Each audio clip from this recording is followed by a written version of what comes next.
फिल्मों की तर्ज पर यदि लूट की झूठी कहानी किसी ने रची तो दरभंगा पुलिस की पारखी नज़र के सामने कहानी एक दिन भी टिक नहीं सकती।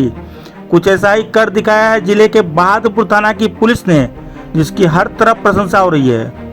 लूट कांड का पीड़ित ही लूट की झूठी कहानी का रचयिता निकला और अंत तक खुद पुलिस का हत्थे चढ़ गया। इस पूरी कहानी का खुलासा दरभंगा के सिटी एसपी शुभम आर्या ने रविवार को आयोजित प्रेस वार्ता के दौरान किया। दरअसल मुजफ्फरपुर जिले के करजा थाना क्षेत्र अंतर्गत मखदुमपुर कोदरिया का रहने वाला Amarjeet Kumar group loan collection का कार्य करता है। उसने शनिवार को दिन के करीब 12:30 बजे शाखा प्रबंधक को बहादुरपुर थाना क्षेत्र के देकुली पिपरोली रोड पर लोन कलेक्शन का 42,800 रुपये लूट हो जाने की बात बताई। शाखा प्रबंधक द्वारा डायल 112 बहादुरपुर थाना को उसकी सूचना दी गई। सूचना को गंभीरता से लेते हुए बहादुरपुर थाना अध्यक्ष सुनील कुमार स्वयं दल बल के साथ घटनास्थल पहुंचे और अमरजीत कुमार से घटना की जानकारी ली। अमरजीत कुमार ने बताया कि वह एपीएम थाना क्षेत्र के रतनपुरा से ग्रुप लोन के कलेक्शन का 42,800 रुपये लेकर लौट रहा था। उसी दौरान 2 बाइक पर सवार 4 अपराध कर्मियों द्वारा उसका बैग छीन लिया गया। घटना की सूचना पर थाना कांड संख्या 291/24 दर्ज कर त्वरित अनुसंधान शुरू किया गया। वादी अमरजीत कुमार द्वारा अपराधियों के भागने का जो रास्ता बताया गया, उस रास्ते का सीसीटीवी फुटेज आदि खंगाला गया, पर कहीं भागने का कोई साक्ष्य नहीं मिला। जब अमरजीत से कड़ाई से पूछताछ की गई तो उसने अपनी संलिप्तता स्वीकार कर ली। अमरजीत ने बताया कि उसने कलेक्शन का पैसा एक साइबर कैफे से अपनी सास के खाते में भेज दिया और खुद ही बैग एवं मोबाइल के सिम को झाड़ियों में फेंक दिया। पुलिस ने उसे बरामद कर लिया, साथ ही भेजे गए राशि के खाते का विवरण भी प्राप्त कर लिया। अमरजीत कुमार ने बताया कि करीब 1 माह पूर्व पतौर थाना क्षेत्र के उगरा जाने वाली ग्रामीण सड़क में हुई ग्रुप लोन कलेक्शन के लूट की घटना में भी वही शामिल था और इसी प्रकार उसने इस घटना को अंजाम दिया था।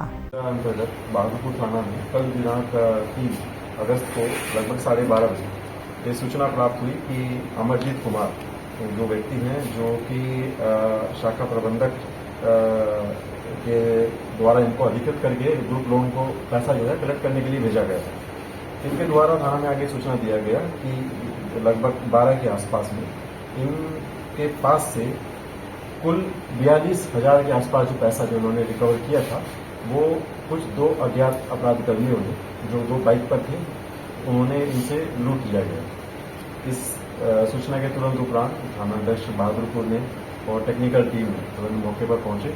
मौके पर पहुंचने के उपरांत इन्होंने तकनीकी अनुसंधान जो है तो त्वरित रूप से शुरू किया। आगे जब हम जैसे साक्ष्य संकलन हम कर रहे थे तो उसमें कुछ चीज़ें जो है वो उजागर हुई। तकनीकी रूप से अनुसंधान में ये चीज़ उजागर हुई कि जो इन लोगों के द्वारा इनके द्वारा जो पूरा अपना थ्योरी बताई जा रही थी, जिस तरह से इनके साथ में घटना कारित हुई है, उसकी पुष्टि ये नहीं कर पाएगा। जब घटनास्थल पर पहुंचे, जब हमने और अनुसंधान के बिंदुओं को और खंगाला तो घटनास्थल के पास से ही हमें एक जो सिम, बेसिकली जो मोबाइल इन्होंने बोला था कि हमारे से लूट किया गया है, उसका सिम जो था वो बरामद हो गया। जब हमने इनसे और गहनता से संबंधित पूछताछ किया तो ये अपने ही बुने हुए एक जाल में एक तरह से वहीं पर ही टूट गए और उन्होंने अपने अपराध को स्वीकार करते हुए बोला कि खुद इन्होंने एक षड्यंत्र रचते जो कंपनी का पैसा था उसको लूटने के लिए इन्होंने ये पूरा अपराध का एक साजिश को रचा था और जो पैसा था लगभग 42,000 रुपये इन्होंने अपने सास के अकाउंट में और अपने अकाउंट में क्रमवश इन्होंने ट्रांसफर कर दिया।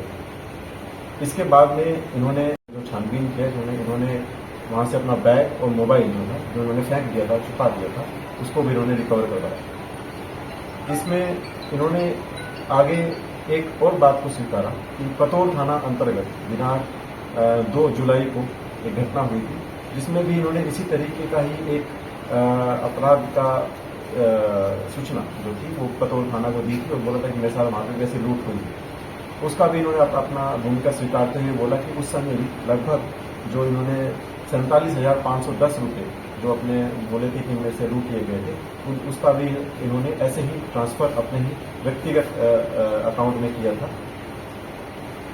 इस पूरे घटनाक्रम को हम लोगों ने उद्भेदन जो किया है वो कुल 6 घंटे के अंदर में किया है। इसमें मोबाइल जो है वो रिकवर किया गया है, बैग रिकवर किया गया है। एवं जो अन्य साक्ष्य हैं जिसमें इन्होंने भी जो ट्रांसफर भी किया गया था पैसा, उस पैसा को भी इन्होंने ट्रांसफर जो किया गया था अपने साथ से अकाउंट में किया गया था, उसका हमने पूरा चेन एस्टेब्लिश भी कर लिया है। पैसा भी हमें जल्दी ही उसमें रिकवर कर लिया जाएगा। कहाँ का रहने वाला है? ये जो व्यक्ति है जो ये मखदूमपुर कोदरिया, ये थाना कर्जा पड़ता है मुजफ्फरपुर के, वहाँ के रहने वाले हैं। किस कंपनी में ये कार्यरत है? ये पिरामिड एक लोन्स की है।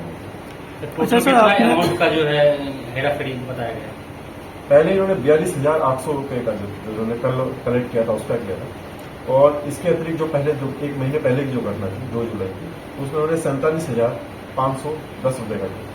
इन लोग का कुछ ये जो आपराधिक इतिहास भी रहा है? अभी तक आपराधिक इतिहास जो सामने आया है उसमें जो पतोर वाला मामला है वो उजागर हो गया है। इसके अतिरिक्त जो और भी अगर कोई आपराधिक इतिहास में इस तरह की गतिविधियों को इन्होंने अगर इंजाम दिया है तो उसको हम खड़ा लेंगे। सर क्या लग रहा है इसके साथ कुछ और भी लोग इन्वॉल्व हैं? ये अभी तक तो ये स्पष्ट नहीं हुई है, अकेले ही रूप से अभी तक अपनी भूमिका स्वीकारते हैं, लेकिन अगर किसी और की भूमिका आती है तो हम उनको आगे जो छानबीन है उसमें उनका पार्ट बनाएंगे। सर कल वाली घटना में इसने जगह जो बताया, गांव के बीच में जो रोड होता है वहाँ पर वो वापस जब कलेक्शन करने टाइम पे लौट रहे थे तो उस रोड के पास में इन्होंने अपना घटनास्थल बनाई थी, जो एक सुनसान एरिया पड़ता है जो मतलब घरों के से दूर रहता है। तो उन्होंने वहाँ पर एक घटनास्थल बनाया और अपना जो थ्योरी को एस्टेब्लिश करने के लिए वहाँ आसपास के जो गांव हैं, जो दुकान वाले हैं, उनको जाके बोलने भी लगे कि मेरे साथ ऐसे ऐसे घटना हो गया, ताकि वो लोग भी इनकी बात पे मतलब विश्वास करें, और जब पुलिस आगे उनसे पूछताछ करे तो वो लोग भी इनकी जो थ्योरी को दोबारा दोहराएं। कलेक्शन जो था सर इसके पास वो कैश में था क्या?